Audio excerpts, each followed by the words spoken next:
Okay, let's talk about three of the smallest, but let's be honest, most annoying words in the entire English language.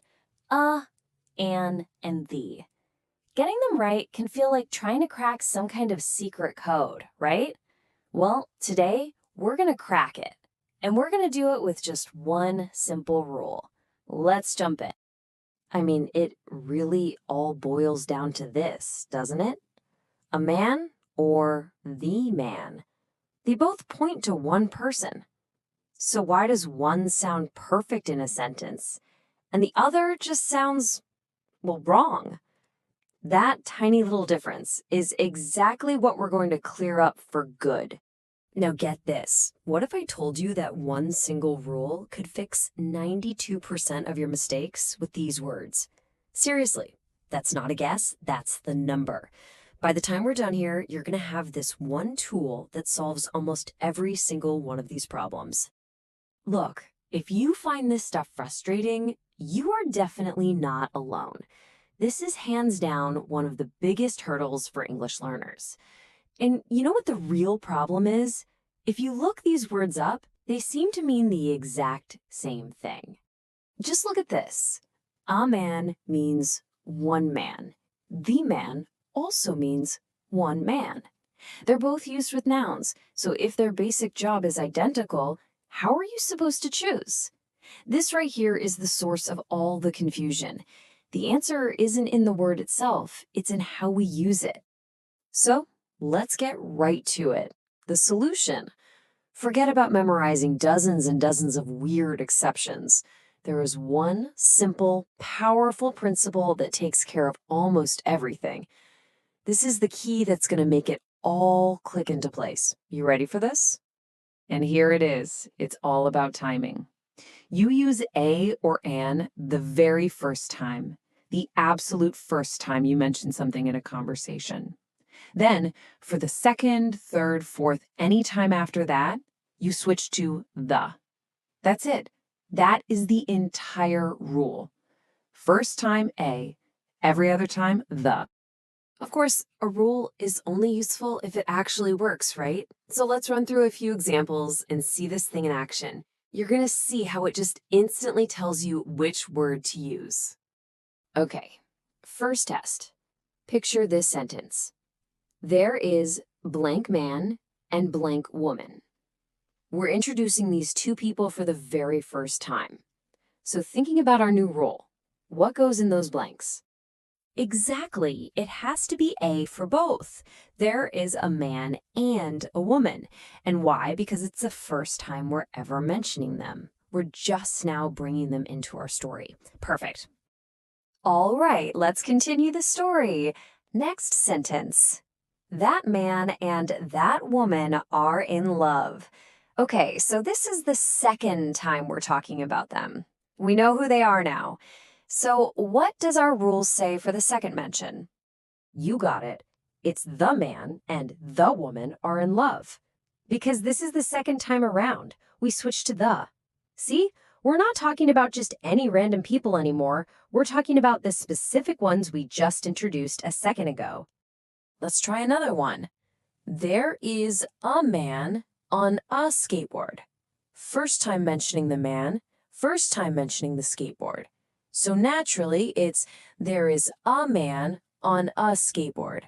Easy enough. But now let's continue with a slightly trickier sentence. Okay, now check this out. The man is wearing a helmet. This is such a great example of the rule at work. We use the for man because, it's the second time we've mentioned him. But it's the absolute first time we're hearing about the helmet. So we have to use a. The rule just applies to each word on its own. And to finish this little story, my helmet and my skateboard are blue. We've already introduced both of these things. So what do we use now that it's the second time for both?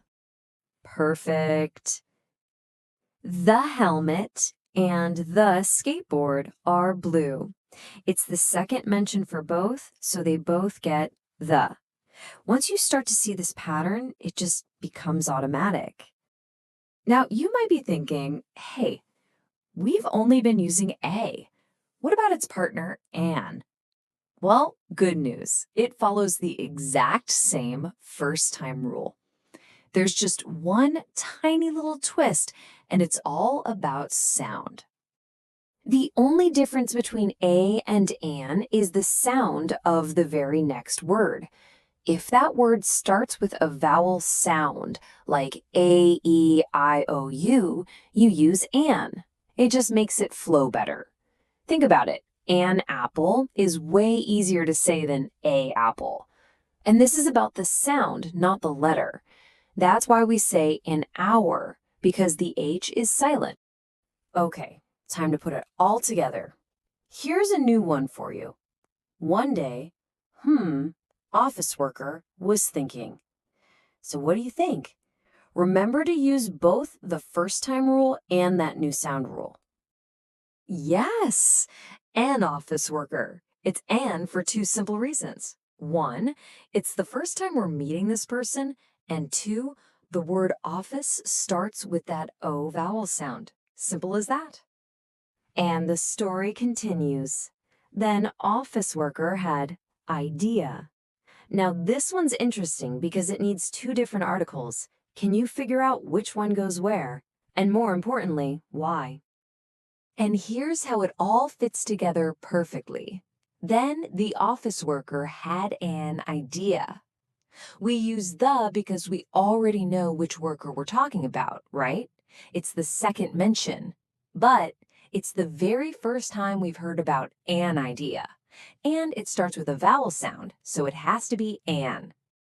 So you've pretty much mastered the first time, second time rule. That's awesome. But to make sure this knowledge really, truly sticks, it helps to understand the why behind it. This isn't just some random grammar thing. It's all about clear communication. Let's just call this the listener rule. This is the real reason it all works. Think about it from the listener's perspective. The first time you mention something, say a movie, your listener is thinking, okay, which movie? They don't know yet, so you use a. But the second time, when you say the movie was great, they know exactly which one you mean. So A is for unknown and the is for known. It's really that simple. So this isn't just about passing a test, right? This is about making your English clearer and more natural. Now that you know the listener rule, you won't be able to stop noticing it everywhere. So here's a little challenge. For the next 24 hours, just listen. Listen for it in conversations, in songs, in movies. See how this one simple shift from unknown to known is happening in almost every sentence you hear.